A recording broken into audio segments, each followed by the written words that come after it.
Eletricista, jovem, sonhador. Um brasileiro que, como tantos outros, deixou o interior do país para tentar uma vida melhor em Londres. Mas um erro da polícia britânica fez com que o imigrante de Gonzaga, Minas Gerais, fosse confundido com um terrorista responsável por participar de atentados que mataram mais de 50 pessoas em 2005. 20 anos depois de Jean Charles de Menezes ter sido executado por engano, a família pede respeito à memória dele. E quem vai contar essa história é o nosso correspondente, Sérgio Uti. Era um dia de verão como este. Em 22 de julho de 2005, um brasileiro foi acusado de terrorismo e morto com 7 tiros na cabeça. Jean Charles de Menezes foi vítima de quem deveria protegê-lo, numa cidade ainda em choque pelo que tinha acontecido 2 semanas antes. Explosões quase simultâneas em 3 estações de metrô, uma 4ª bomba em um ônibus. 52 pessoas morreram, centenas ficaram feridas. Desde a Segunda Guerra Mundial, a capital britânica não vivia uma tragédia dessa magnitude. No último dia 7, autoridades e integrantes da realeza homenagearam as vítimas. Na Catedral de São Paulo, os nomes de cada um dos mortos foram lidos em voz alta. Philip B.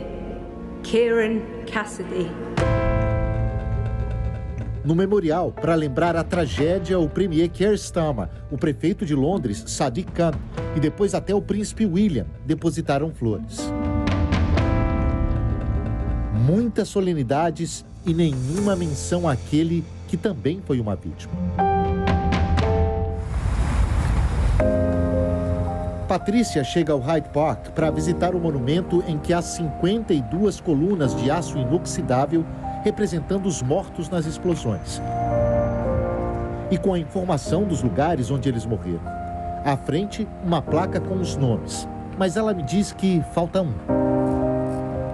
Do meu primo, né? Do Jean, a vítima número 53. O caso Jean Charles de Menezes foi um vexame tão grande para o Reino Unido que criou uma crise diplomática com o Brasil. Virou documentário, séries de TV. He's entered the station. Should he be stopped? We'll try again. Filme. That's him! He's here! O primeiro erro foi na Scotia Road, zona sul de Londres, onde o brasileiro morava. Este endereço entrou no radar da polícia por causa de uma segunda tentativa de ataques um dia antes da morte de Jean. Na mochila de um dos terroristas havia a carteira de uma academia que levava até este lugar. O brasileiro foi confundido com este homem, Hussein Osman. Jean Charles deixou a casa dele naquela manhã de 22 de julho de 2005 sem ter ideia de que a polícia achava que terroristas moravam no mesmo prédio.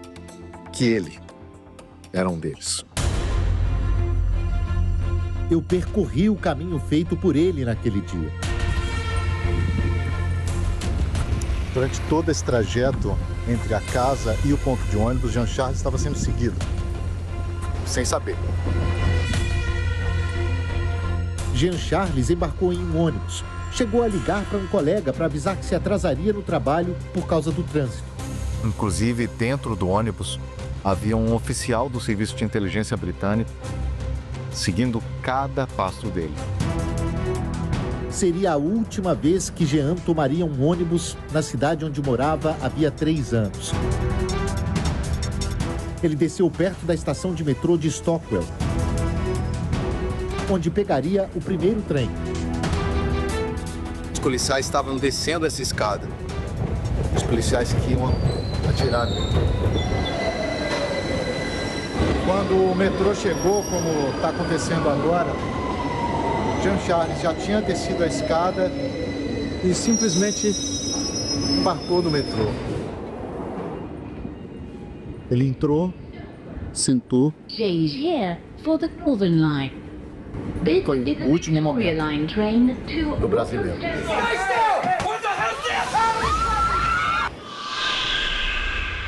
Polícia e governo pediram desculpas. A família de Jean Charles, em Minas Gerais, foi indenizada em 100 mil libras, que naquele ano valiam menos de 300 mil reais. Quando renunciou ao cargo 3 anos depois, o chefe da polícia, na época, recebeu uma indenização 4 vezes maior. Nenhum policial jamais foi processado. Para o brasileiro, não há monumentos, apenas um mural na estação de Stockwell, lembrando a morte de um inocente. 20 anos depois, eles lidam como se nada tivesse acontecido. Eles ignoram totalmente, né? Então, assim, não tem esse carinho todo, esse zelo, não tem. É como se o Jean não existisse. No mês em que tanto se lembrou dos que se foram nos ataques, a família de Jean não pede muito. Que o público também refletisse no meu primo, no que aconteceu com ele, né? No absurdo que aconteceu. Apenas refletir e que não esquecesse. Apenas isso.